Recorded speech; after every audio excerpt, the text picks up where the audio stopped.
पाणी घ्या. काय झालं? नकोय पाणी मला. काय झालं पण?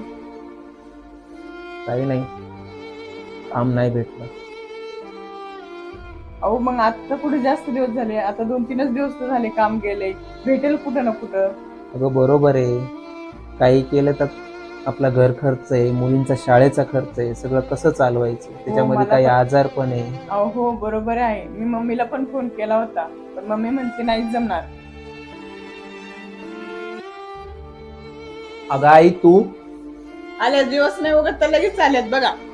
2 दिवस राहिले असं काही झालं असतं का? अगं आता तरी शांत बस, कशाला आईला दुखवते. आली ना आली झालं तू तोंड चालू. अहो पण आपल्यावर वेळ काय काळ काय काहीच नाही. वेळ काय येतं आई येते, तिला मी कुठं सोडून देऊ का?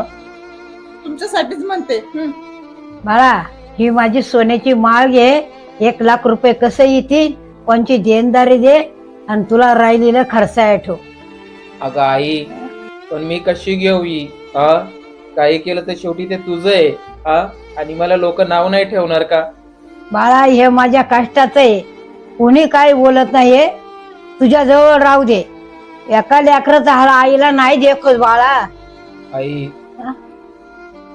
बाळा, सुन बाईला तुला माझा इथून पुढं काही त्रास होणार नाही. मी एक निर्णय घेतलाय.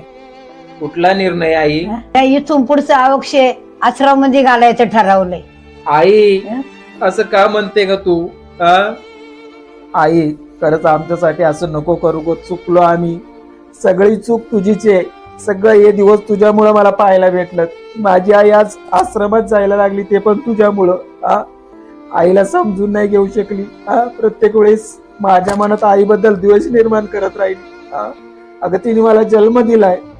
माझ्याकडे नाही मग ती कुणाकडे राहणार? मी कधीच तुला माफ करणार नाही.